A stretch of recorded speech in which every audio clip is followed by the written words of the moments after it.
लोग मोदी के नाम पर वोट दे रहे हैं। मोदी के ही अथी पर छवि पर दिनेश जी भी जीत रहे हैं। नेताओं के पास मुद्दे नहीं है बात करने के लिए, वो अपना जो है उल्लू सीधा करने के लिए लगा हुआ है। अभी सांसद हैं वो विकास करवा रहे हैं और विकास हो रहा है। मोदी के चेहरा पर वोट हो रहा है, ऐसा कुछ नहीं है। मोदी के नाम पर हम लोग वोटिंग कर रहे हैं। कुछ ऐसे हेल्थ पे और एजुकेशन पे ध्यान देना चाहिए। ये विकास की जहाँ तक बात है तो हर तरफ तो विकास हो ही रहा है। तो सड़क बहुत ही अच्छा बन रहा है, रेलवे भी अच्छी तरह से डेवलप कर रहा है। अभी जिसको दिया गया है टिकट राजद के तरफ से 50% सहरसा के आदमी तो नहीं ही पहचान रहा है। सहरसा जिला में एक ही सांसद हैं दिनेश यादव, जो हर जगह रोड हो या रेलवे हो सब जगह उनका काम होता है। इस चीज़ इसलिए कि स्मार्ट कार्ड मिला हुआ है प्रत्येक आदमी को, तो उससे फ्री में इलाज हो जाता है। इस सरकार से लगभग सब कुछ यहाँ से तो भाजपा ही निकली। यहाँ के जो सांसद हैं उनका भी काम है, उनका भी योगदान है। मोदी के नाम पर ही कितना लोग 400 पार या 600 पार करते हैं, ऐसा कुछ नहीं।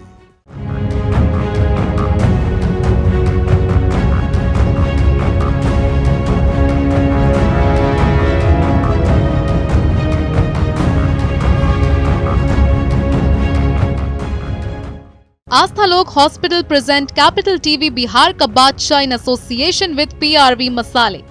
आस्था लोक प्रेजेंट्स कैपिटल टीवी बिहार का बादशाह इन एसोसिएशन विद पीआरवी मसाले। देखिए 80 से 90 के दशक में एक कहावत कही जाती थी कि रोम है पोप का और मधेपुरा है गोप का। गोप यानी यादव जाति, जिसका सबसे बड़ा वर्चस्व यहाँ दिखता था और वही सांसद बनता था जिसको यादव समुदाय का वोट मिलता था। आज के दौर में 19वीं शताब्दी में नरेंद्र मोदी की बात है, हर कोई हर हर मोदी घर घर मोदी कर रहा है। ऐसे में हम मौजूद हैं मधेपुरा लोकसभा क्षेत्र में और हम मौजूद हैं सहरसा ज़िले में। यहाँ पर जानेंगे लोगों का मिजाज कि वो 90 का दौर जो था और अभी के दौर में क्या अंतर है, लोग किसे वोट कर रहे हैं और किन मुद्दों पर। तो आइए बात करते हैं लोगों से और जानते हैं उनके विचार और समझेंगे कि यहाँ पर किस तरह से लोकसभा का जो चुनाव है, क्योंकि तीसरे चरण की वोटिंग होने वाली है 7 मई को और इसी दौरान हम यहाँ मौजूद हैं, पूछेंगे उनसे, बात करते हैं। तीसरे चरण का मतदान शुरू होने जा रहा है 7 मई को। अभी क्या लगता है कि जो जिस तरह से बातें हो रही हैं, 400 पार मोदी का नारा है, फिर एक तरफ देखा जाए तो यादवों का भी एक बड़ा समूह है जो वोट करता है, तो ऐसे में भाजपा की जीत यहाँ हो रही है, होती दिख रही है, या क्या लग रहा है कि महागठबंधन की सरकार बन सकती है? गठबंधन की तो सरकार कहीं से नहीं बन रही है, यहाँ से तो भाजपा ही निकलेगी। और ये दिनेश चंद्र यादव यहाँ के एमपी से खड़ा हुए हैं, वो 2 बार से पहले से भी हैं और उनको जात पात से मतलब नहीं है, सभी जाति वर्ग के लोग उनके साथ हैं, दिनेश चंद्र यादव के साथ। विकास तक जहाँ तक संभावना है, विकास में बड़ी लाइन वगैरह रोड वगैरह का काम तो किए हैं वो, लेकिन एक ही काम उनसे नहीं हो सका, जाम की समस्या, जिसका उद्घाटन 3 बार हो चुका है वहाँ पर ओवर ब्रिज के लिए रेलवे में, लेकिन वो ओवर ब्रिज नहीं बना है, जो उनकी असफलता है। तो देखा जाए तो ये कहा जा रहा है, लोग से जब हम लोग बात कर रहे थे, हमने मधेपुरा में भी बात किया, सुपौल में भी बात किया, अररिया में भी बात किया, तो लोग कह रहे हैं मोदी के नाम पे वोट मांगा जा रहा है। ऐसा क्यों है? क्यों लोग जो क्षेत्रीय नेता है उनके नाम पे वोट क्यों नहीं मांगा जा रहा है? देखिए, एक्चुअली है मोदी विश्व लेवल के नेता हैं। दूसरी बात, आज तक कोई चांद पर तो नहीं गया था हिंदुस्तान का, चांद पर चला गया है।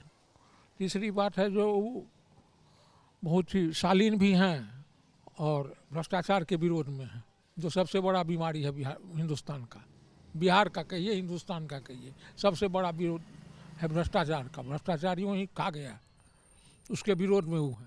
आप भ्रष्टाचार की बात कर रहे हैं तो आपको शायद ये भी मालूम होगा कि अभी जो हेमंत बिश्व शर्मा जो थे, जो असम के मुख्यमंत्री भी हैं, फिर महाराष्ट्र के जो नेता हैं, वो काफ़ी सारे लोग जिन पे ऊपर भ्रष्टाचार के आरोप लगे वो फिर बीजेपी में शामिल हो गए, सारे भ्रष्टाचार के आरोप खत्म हो गए। तो कैसे कह सकते? खत्म कहाँ हुआ है, खत्म किसी का नहीं हुआ है।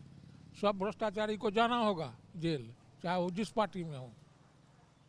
वो मोदी के ही पार्टी में रहेंगे तो अभी उनको बुझा रहा है लोगों को, जो थोड़ी शांति है वो उसका छूट गया, नहीं छूटने वाला है। ये तीसरा चरण के बाद देख लीजिएगा, आप जो तीसरा बार जो एमपी बनेंगे ये मोदी जी, तो एक भी भ्रष्टाचारी नहीं बचने जा रहा है।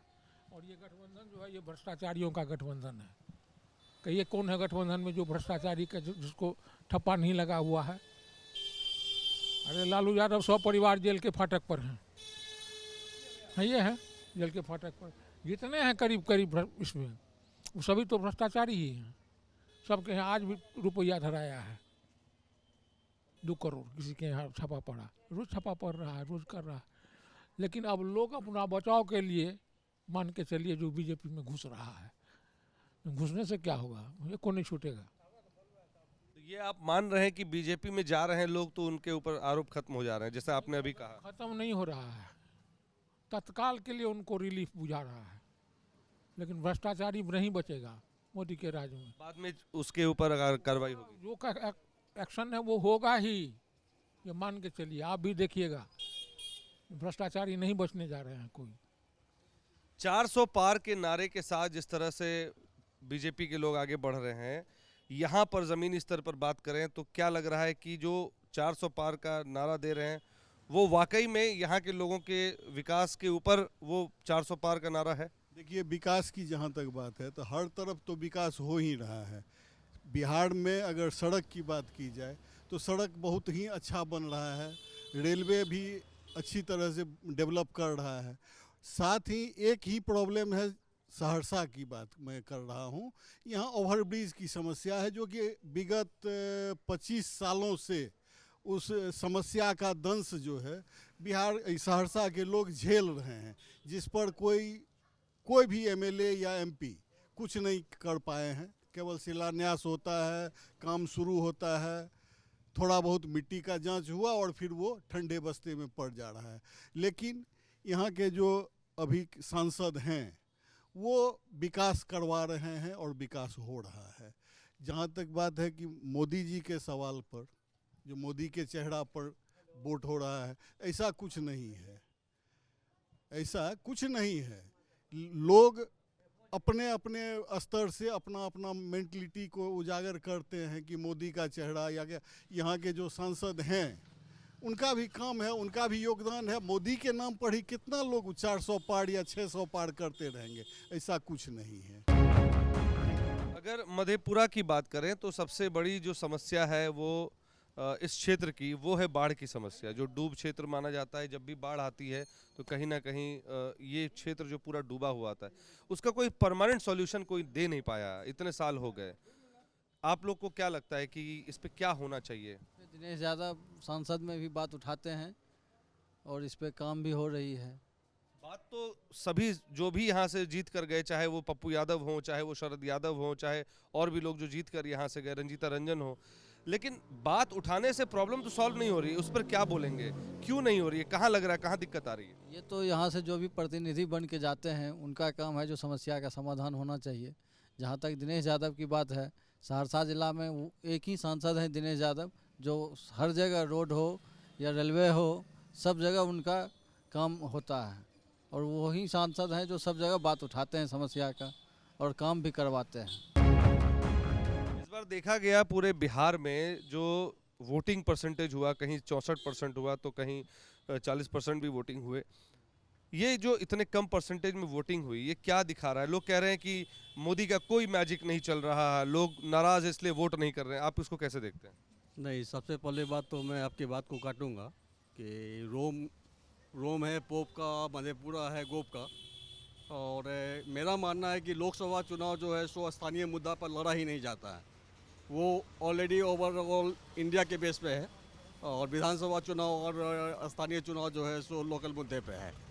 और सबसे बड़ी बात है कि भारत की पहचान, इंडिया की पहचान जो कि विश्व लेवल पर बना रहा है, उस लेवल पे किसको हम देख रहे हैं। और आज के डेट में कोई नेता ऐसा कोई नज़र नहीं आ रहा जो कि हो। एक नेता बोल रहे हैं कि हम खेत में टाइल्स लगवा देंगे, कुछ ये भी नेता का स्टेटमेंट आया है। तो सबसे बड़ी बात है कि हमारा पहचान कायम रहे कबूतर, तो ऐसा कोई चेहरा नज़र नहीं आ रहा। पूरे चुनाव में लोकल मुद्दा कहीं नहीं दिख रहा है। कोई मंगलसूत्र की बात कर रहा है तो कोई कुछ बात कर रहा है। लोकल मुद्दे कहाँ गायब हो गए? क्या लगता है कि नेताओं के पास मुद्दे नहीं है बात करने के लिए? नेताओं के पास मुद्दे नहीं है बात करने के लिए, वो अपना जो है उल्लू सीधा करने के लिए लगा हुआ है। और जहाँ तक दिनेश बाबू की बात करें तो ये तो कहीं काम करते नहीं हैं। कहा जाए तो गाँव किसी भी ग्रामीण क्षेत्र में अभी तक कोई विकास नहीं हुआ है। लोग मोदी के नाम पर वोट दे रहे हैं। ऊपर से जो अथी है मोदी के ही अथी पर छवि पर दिनेश जी भी जीत रहे हैं। तो जीत रहे हैं आप जैसे बोल रहे हैं, तो क्या उनके अगेंस्ट में जो चुनाव लड़ रहे हैं राजद के जो उम्मीदवार हैं, क्या उनके पास वो ताकत नहीं है कि वो जीत लें? नहीं, मोदी के सामने में उनकी कोई ताकत नहीं है। मतलब कह रहे हैं कि विपक्ष के पास भी कोई ऐसा चेहरा नहीं है जो यहाँ से खड़ा हो और मोदी के नहीं, विपक्ष के पास ऐसा कोई चेहरा नहीं है जो मोदी जी के सामने टिक सके। तो रही बात पूरी हो जाती है कि चेहरा कोई नहीं है विपक्ष के पास। आपको क्या लगता है कहाँ कमजोरी है? हम लोग तो देख रहे हैं, मधेपुरा में ही देख रहे हैं। जैसे तो राजद जिस कैंडिडेट को उतारा उससे कहीं लाखों गुना बेहतर गौतम कृष्ण होते या पप्पू यादव होते तो दिनेश बाबू को थोड़ा मेहनत करना पड़ता। तो पप्पू यादव को तो दिया ही जा रहा था, वो खुद ही नहीं आए। वो तो अब काहे नहीं आए नहीं तो हम लोग नहीं बता सकते हैं, लेकिन अगर पप्पू यादव या गौतम कृष्ण भी होता तो ठीक था। अभी जिसको दिया गया है टिकट राजद के तरफ से उसको शायद हम तो नहीं पहचान रहे हैं। हमारे समझ से पूरा 50% सहरसा के आदमी तो नहीं ही पहचान रहे हैं। और यही है जो राजद को भी शायद यहाँ कोई चेहरा ढंग का नहीं मिला और हम लोग को भी जो है देश चलाने के लिए कोई ढंग का चेहरा नहीं मिल रहा है। इसीलिए हम लोग मोदी के नाम पे, जैसे एक समय था लालू जी जिसे खड़ा कर देते थे वो राजद के नाम पर जीत जाता था। अभी हम लोग यही सोच रहे हैं जो वही हाल है, मोदी के नाम पर हम लोग वोटिंग कर रहे हैं। और जहाँ तक विकास की बात है तो मधेपुरा में अच्छा विकास हो रहा है और हुआ भी है। सहरसा कमिश्नरी के रहते हुए यहाँ कुछ नज़र नहीं आ रहा है। अभी तक में लगभग हमारे समझ से 3 या 4 बार शिलान्यास हुआ ओवरब्रिज का, लेकिन चालू हुआ ही नहीं। सुपौल में शिलान्यास हुआ और शायद हम इधर गए नहीं हैं, सुनते हैं जैसे कि बन भी गया। तो यही है, यहाँ लोकल नेता सब आपस में लड़ के और सब कुछ ख़त्म कर रहे हैं। यही है, छवि नहीं है नेता की उस तरह की कि जो दिनेश यादव के सामने में खड़ा हो जाए और नरेंद्र मोदी को टक्कर दे सके या उनके उम्मीदवार को टक्कर दे सके। कैसे देखते हैं इसको? उनके उम्मीदवार के टक्कर देने वाले तो कोई नहीं है, क्योंकि हमारे जो दिनेश जी हैं सांसद जी बहुत अच्छे आदमी हैं और उनको थोड़ा सा देखना चाहिए विकास के दौर पे, क्योंकि एक्चुअली सहरसा बहुत पुराना शहर है और पीछा हो गया है। हमारे बगल में सुपौल देख लीजिए, ओवर ब्रिज बन गया।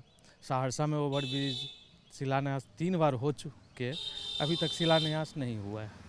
और शिक्षा लेवल में भी सहरसा पे थोड़ा सा ध्यान देना चाहिए, क्योंकि एक्चुअली है कि शिक्षा के लिए हम लोग को मधेपुरा जाना पड़ता है यूनिवर्सिटी के लिए, जो सहरसा में होना चाहिए। यहाँ के नेता जो हैं उनको आँख नहीं खुली और वोट सामने में जो है सभी आदमी वोट मांगने के लिए आते हैं। हम लोग की मजबूरी है वोट देने की, क्योंकि हम लोग वोट जो दे रहे हैं एकदम मोदी जी को दे रहे हैं और मोदी जी को देंगे, क्योंकि हम लोग को विकास चाहिए। एक हमारे साथ फर्स्ट टाइम वोटर भी है जो इस बार पहली बार चुनाव में अपना मताधिकार का प्रयोग करेगी। आपको क्या लगता है कि आपके क्षेत्र में क्या कमी रह गई और वोट किस बेसिस पे आप देना चाहेंगे? मेनली मैटर नहीं करता है कि कौन सी पार्टी रहे या कुछ, बेस्ट गवर्नमेंट हमारे को चाहिए।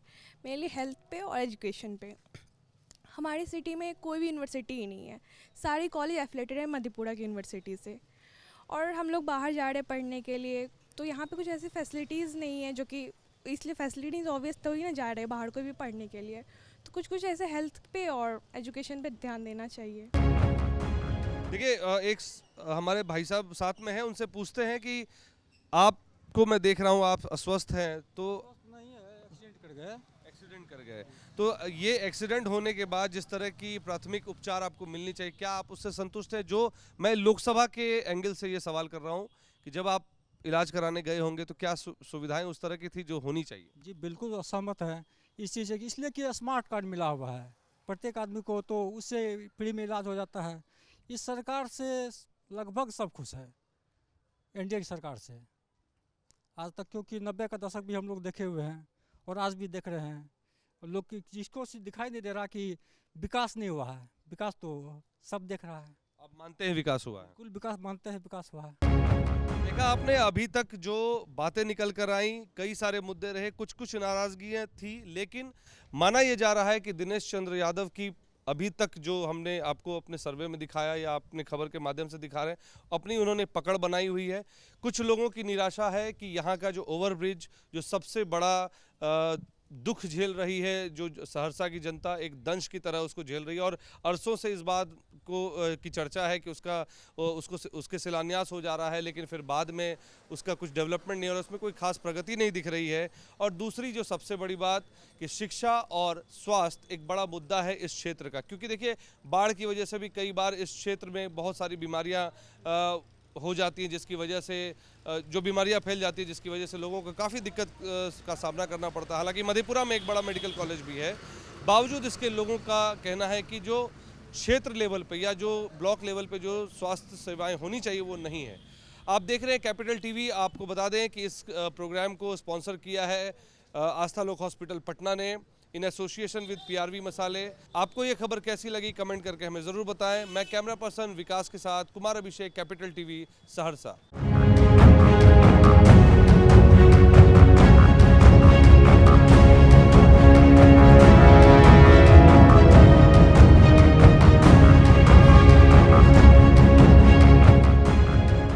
इस कार्यक्रम के प्रायोजक थे आस्था लोक hospital Kankarbagh Patna in association with PRV मसाले।